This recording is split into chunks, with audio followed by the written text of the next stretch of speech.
अच्छा, ठंड तो आ गई, मुबारक हो। मेरी तरफ से मिठाई उठाई खा लेना ठंड पे। ओके। तो लास्ट क्लासेस में हमने जिक्र किया था किसके ऊपर, आपकी फॉर्मूलेज के ऊपर, कैलकुलेशंस के ऊपर किया था। आज का जो हमारा टॉपिक है वो टॉपिक है इफ फॉर्मूला।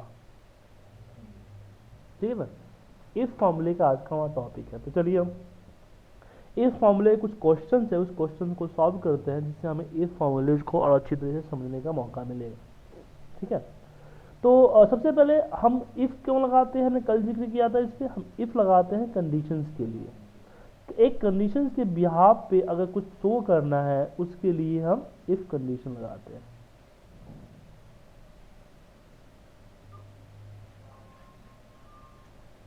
ठीक है। तो यहाँ पे जैसे यहाँ पे हमारा सुजीत है, तो यहाँ पे क्वांटिटी है, मुझे इस पे कमीशन डालने हैं। तो कमीशन का कंडीशन क्या है, कमीशन हम देते हैं सबको, हम 40 रुपये पर क्वांटिटी कंडीशन कमीशन देते हैं। मान लो कि एक सेल्स है, सेल्स में हम बंदों को कमीशन देते हैं और कमीशन में लगता है कि 40 रुपये पर क्वांटिटी। लेकिन कंडीशन ये है कि अगर आप मोर देन 60 क्वांटिटी का ऑर्डर एक बार देते हैं तब आपको 40 रुपये पर क्वांटिटी का ऑर्डर मिलेगा। अगर 60 से नीचे का ऑर्डर देते हैं तो आपको क्वांटिटी नहीं मिलेगी, कोई कमीशन नहीं मिलेगा आपको उस पर। अगर मुझे सिर्फ सबका 40 रुपये देना होगा तो इसको मल्टीप्लाई बाई 40 कर लेंगे, तो कोई दिक्कत ही नहीं है, ओनली फॉर मल्टीप्लाई बाई 40।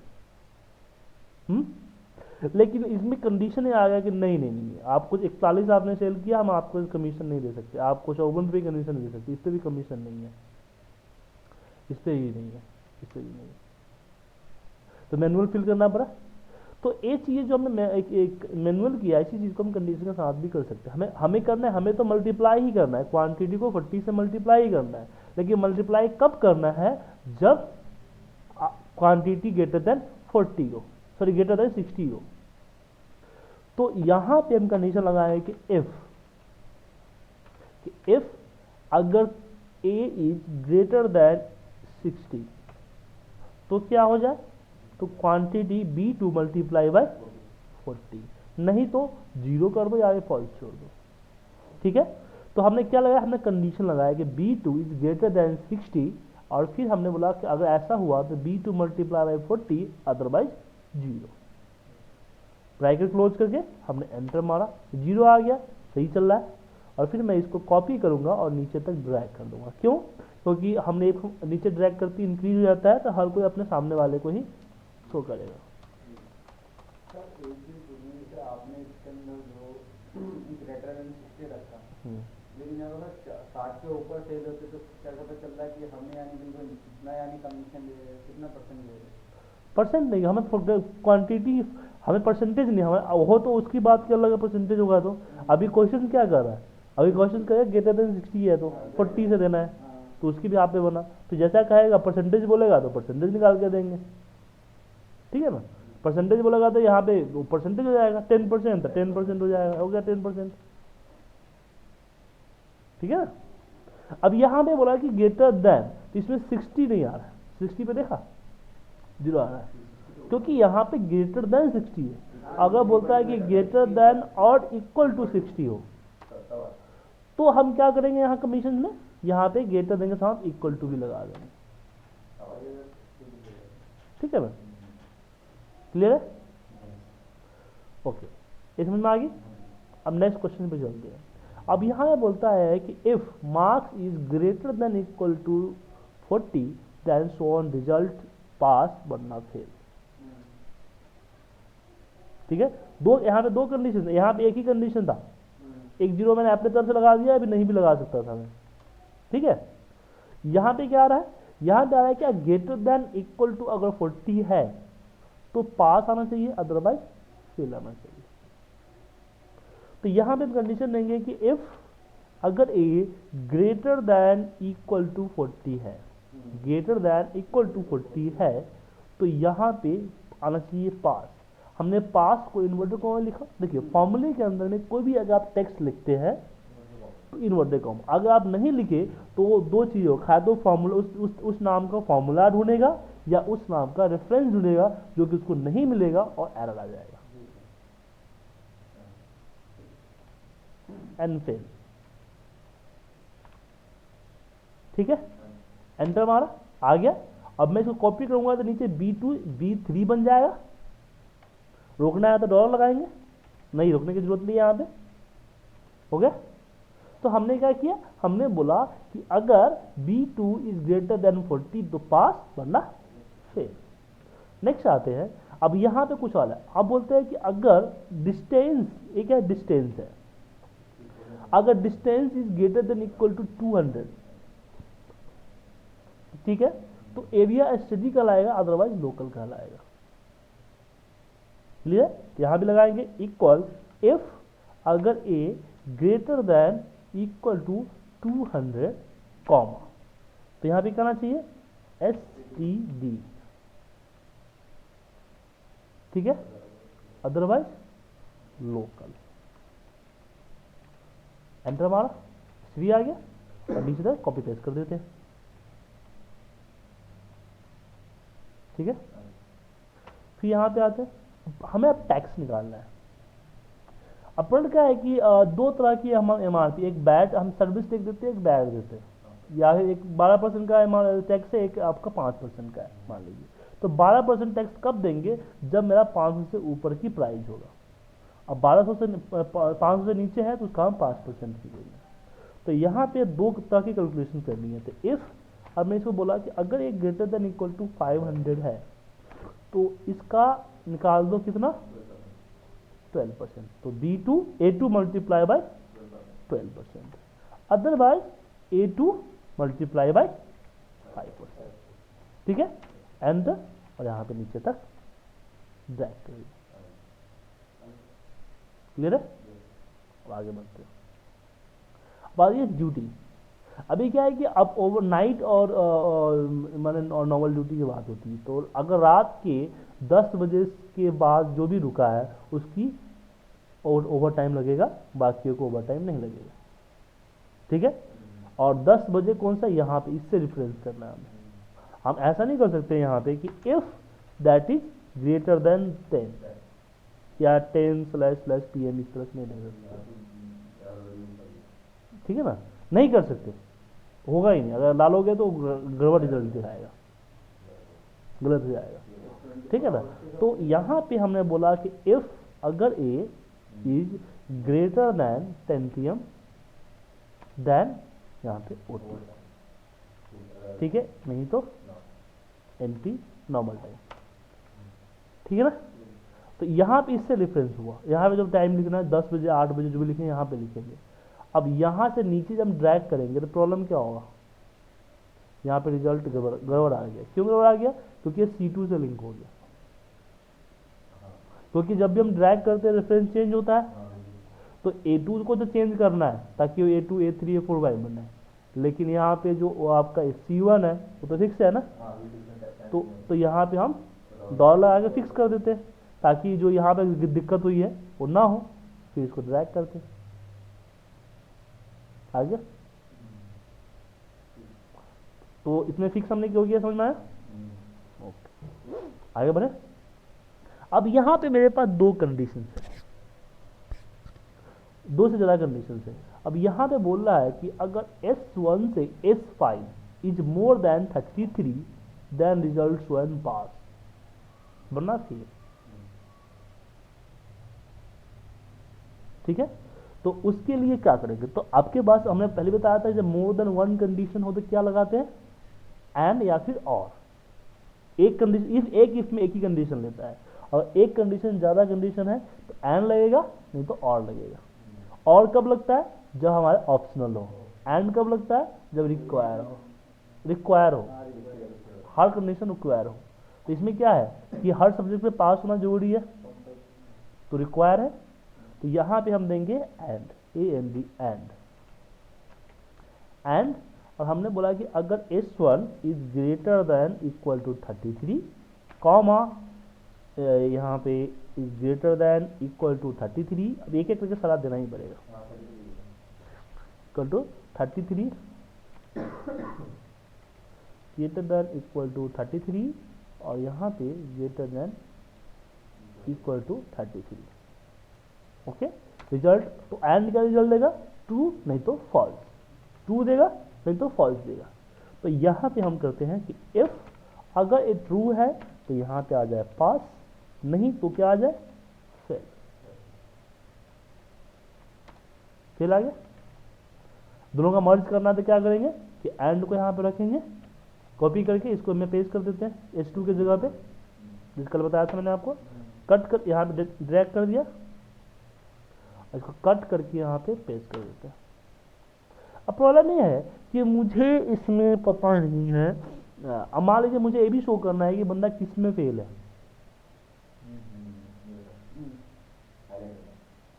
तो वो तो कंडीशन वर्डिंग से कर देंगे। यहाँ पे सेलेक्ट करो, अगर आप हाईलाइट करना आपको सेलेक्ट कीजिए, यहाँ पे equal is less than equal to 33। लेकिन मैं यहाँ पे पहला सब्जेक्ट यहाँ पे रखना चाहता हूँ कि फेल किसमें, कि S1 फेल S1, ठीक है ना। तो मतलब क्या है कि इसमें पासिंग कंडीशन ट्रू होने पे तो रिजल्ट सबके लिए सेम है, लेकिन फेल होने पे हर किसी के लिए अलग अलग रिजल्ट है। जो ऐसी सिचुएशन बनती है कि आपको मोर देन वन कंडीशन लगा कि एक ट्रू रिजल्ट लाना है, लेकिन फॉल्स में हर किसी के लिए अलग अलग कंडीशन पे रिजल्ट लेके आना है। तो उस केस में हम एंड यूज नहीं करते, उसी केस में क्या यूज करेंगे, हम नेस्टेड इफ यूज करेंगे। नेस्टेड इफ का जाल। तो यहाँ पे इफ लगाया, हमने कंडीशन चेक किया क्या a is greater than equal to 33 है। हम जानते हैं कि एक इफ में एक ही कंडीशन लगती है, तो दूसरी कंडीशन के लिए हम इसी के दूसरा इफ लगाएंगे कि अगर a greater than equal to 33 है। अगर पहला इफ पास करता है तो दूसरे इफ में आएगा, नहीं तो बाहर हो जाएगा। फिर तीसरा इफ अगर a माफ कीजिएगा, अगर a greater than equal to 33 comma again f अगर a greater than equal to 33 that again f अगर a greater than equal to 33 then वापस हो गया। ऐसा हुआ तो यहाँ पे आ जाएगा आपका पास। तो हमने क्या किया है कि हर इफ का ट्रू पार्ट तो दे दिया मैंने, हर इफ अपने से पहले इसके ट्रू पार्ट में है, फॉल्स पार्ट तो दिया ही नहीं। अब एक एक करके हम फर्स्ट पार्ट देंगे, तो इस तरह से चलता है ट्रू एंड फॉल्स, ठीक है ना। पहले ट्रू ट्रू होता है, देन फॉल्स फॉल्स फॉल्स होता है। तो यहाँ पे ट्रू ट्रू ट्रू आ गया, देन फॉल्स फॉल्स में यहाँ पे हम देते हैं यहाँ पे देते हैं S4 S5 है ना, S5 फेल। हाँ पीछे जो ये है इसके लिए है ना, ये जो फॉल्स पार्ट है इसी का फॉल्स पार्ट है ना। क्लोज किया, अब मैं कॉमा लगाऊंगा, कॉमा लगाया तो इसी पे आ गया, फर्स्ट इफ खत्म, जो फिफ्थ इफ खत्म, फोर्थ में सी में ऐसे रख दिया। यहाँ पे माफ कीजिएगा, हमें इन्वर्टर कॉमा देना जरूरी है इसमें। 5 की जगह क्या हो जाएगा, 4 हो जाएगा। फिर इसको ब्रैकेट क्लोज करेंगे, ब्रैकेट क्लोज करते क्या होगा, इसी पे आ गया ना, थर्ड पे कॉमा पेस्ट और S4 की जगह यहाँ पे क्या हो जाएगा 3, ठीक है। फिर ब्रैकेट क्लोज किया, ब्रैकेट क्लोज करते किस में आ गया, सेकेंड पे आ गया, कॉमा पेस्ट किया और यहाँ पे 4 की जगह यहाँ पे 2 हो जाएगा। फिर कॉमा नहीं, इसको बंद हो गया ना, फिर बंद आ गया, फर्स्ट इफ पे पेस्ट किया, ब्रैकेट क्लोज किया और यहाँ पे फर्स्ट 1 हो गया। ये S जो आपने लगाया S5 S4 क्या लगाया सर आपने, यहाँ पे शो करने के लिए या इन्वर्टर कॉमा में कुछ भी दे सकते हैं अपने हिसाब से, हमारे तरफ हम कुछ भी दे दो, कुछ भी दे दो यार। इन्वर्टर कॉमा लग गया, इसका मतलब क्या, एनीथिंग, ठीक है। तो इससे पता चल रहा है कि हमारा पहला क्रॉस किस में लगा है, S4 में लगा है। ये पहला ही दिखाएगा, दूसरा नहीं दिखाएगा। तो इसमें हर किसी के लिए अलग अलग रिजल्ट आएगा। एक सेल में किसी एक सेल की वैल्यू रिप्रेजेंट होती है, 2 सेल की वैल्यू रिप्रेजेंट नहीं होती। एक्सेल का नहीं, ये स्प्रेडशीट रूल का स्प्रेडशीट होता है ना, एक्सेल क्या है, स्प्रेडशीट है मतलब टेबल। टेबल का ही एक रूल है कि एक सेल के अंदर में किसी एक सेल की वैल्यू परफॉर्म करेगी। नहीं, एक ही हो करेगा, दो के लिए दो सेल रखना पड़ेगा फिर। लेकिन अगर हम दूसरी जगह इसका फॉर्मूला पुट करेंगे तो सर वापस भी तो यही रिजल्ट, तो उसमें कंडीशन चेंज और करेंगे कि अगर ये फेल हुआ, ये जो फेल है उसको छोड़ना, उसको सर्च ना करें। यार S4 है ना, S4 है, S4 की जो S4 है, S4 का रिजल्ट वो तो अलग मेथड लगेगा ना, S4 है, S4 यहाँ पे कहाँ पे है, मेरा सब 20 E है ना, तो इसको इस कॉलम को सर्च ना करें। पहले इसमें कंडीशन होगा कि इफ दैट इज ए पास, तो सर्च कुछ ही सर्च ना करें। That is a fail, fail तो किसमें फेल हुआ, S4 में, तो S4 में किया ना तो सब सारा रिजल्ट देगा, S4 को चेक नहीं करेगा। नहीं सर वो आपकी बात ठीक है, चलो सर कि S4 को चेक नहीं करेगा सर, हम इस रो को नहीं लेंगे, अगर इस रो के नीचे ही कोई और होगा तो अरे कॉलन है ना, उसको नहीं चेंज करेंगे, वो अलग मेथड लाएंगे। फिर ये ऐसे नहीं, इतना सिंपल नहीं है, कंडीशन बता दिया मैंने आपको, कंडीशन क्या, लॉजिक क्या लगेगा, लॉजिक क्या लगेगा, इस पर्टिकुलर कॉलम के डेटा को एफ को सिलेक्ट करना। अब इसमें अगर हम एक की बात कर रहे हैं ना, तो नीचे फिर नीचे का अलग लगेगा, फिर इसके नीचे का अलग मेथड होगा, तो हम ऑटोमेट कर देंगे कि अपने आप ढूंढ लेगा कि किसका फेल हुआ है। मेथड यही है।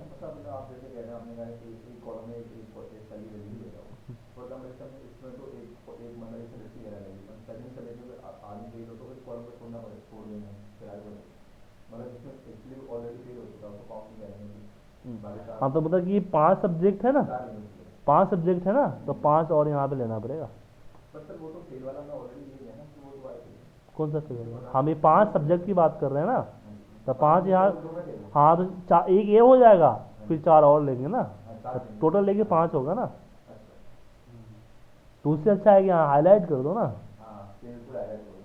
ठीक है।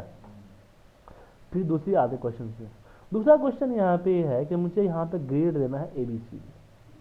यहाँ पे हमने लगा जैसे नेस्टेड इफ लगाया ना, सेम नेस्टेड इफ लगा के मुझे यहाँ पे ग्रेड देना है, यहाँ पे ग्रेड। तो ग्रेड में यहाँ पे हम कंडीशन देंगे कि इफ अगर A marks is less than equal to 40, तो यहाँ पे आ जाए D, ठीक है। Then if marks is less than equal to आ जाए 60, नहीं माफ कीजिएगा,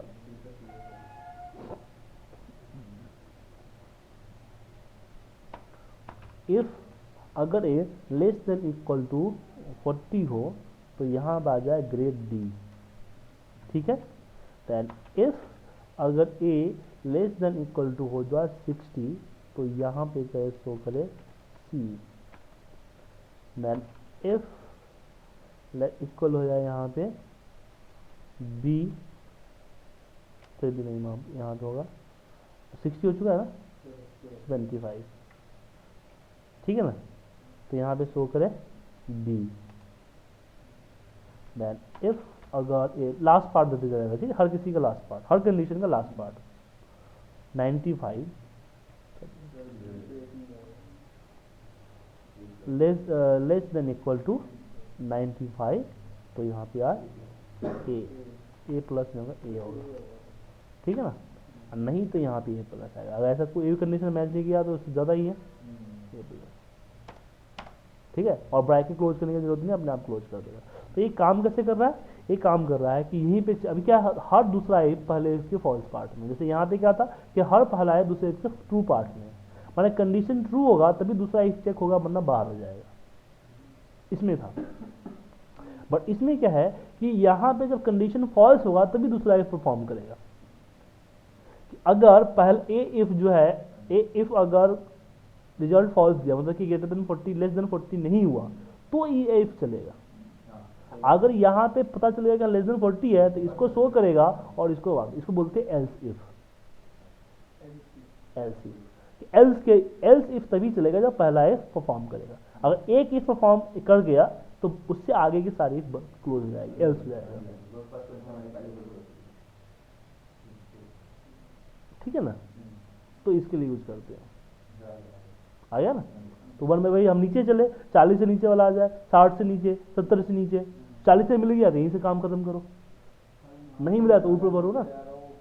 जैसे पहली मंजिल किसी को ढूंढने जा रहे हो तुम, पहली मंजिल पे नहीं मिलेगा तो दूसरी मंजिल जाओगे, तीसरी जाओगे, अगर तीसरी मंजिल पे मिल गया तो चौथी बार में क्यों चढ़ोगे, वहीं पे काम खत्म कर दोगे अपना।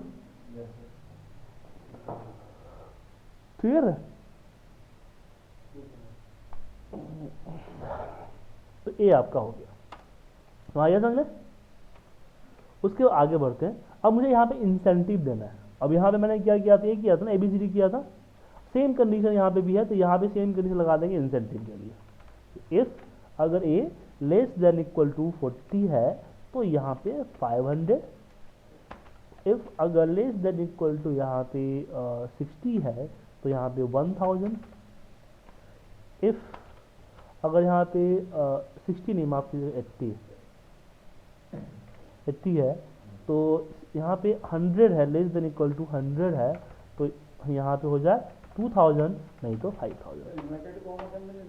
नहीं, नंबर्स को इन्वर्टेड कॉमा का नहीं देते हैं। ओके, आए समझ में? अब बात करते हैं और का। अब मान लीजिए कि यहाँ पे मेरे पास मोर देन 1 कंडीशन नहीं है, मतलब कि मुझे किसी की आइडियल प्रूफ लेना है। आइडियल प्रूफ में जरूरी नहीं कि सारे कंडीशन ट्रू हो, कोई एक भी ट्रू हो जाए सही है ना, आप पैन कार्ड दे दो, चाहे कोई एक ही दे दो, एनी मोर देन 1 या एनी 1, ठीक है ना। तो उस केस में यहाँ पे लगाएंगे फॉर्मूला और का, और इसको सेलेक्ट करते हैं इक्वल टू y, ऐसे सबको equal to y comma equal to y comma equal to y, result true आएगा। यहाँ पे कंडीशन दे दो कि इफ अगर ट्रू तो यहाँ पे ओके, नहीं तो यहाँ पे पेंडिंग, ये जो भी आप शो करना चाहते हो। क्लियर है? तो इस केस में यूज कर सकते हो। यह समझ में? ये फाइल मैं आप लोगों को देता हूँ, आप सारे क्वेश्चन समझ लो, फिर 10वां क्वेश्चन बना लेना। पहले सारे क्वेश्चन समझोगे तभी 10वां क्वेश्चन बनेगा आपसे। तो ये आपके आज का टॉपिक रहा इफ फॉर्मूले, जिसमें आपको बताया इफ फॉर्मूले को हम किस तरीके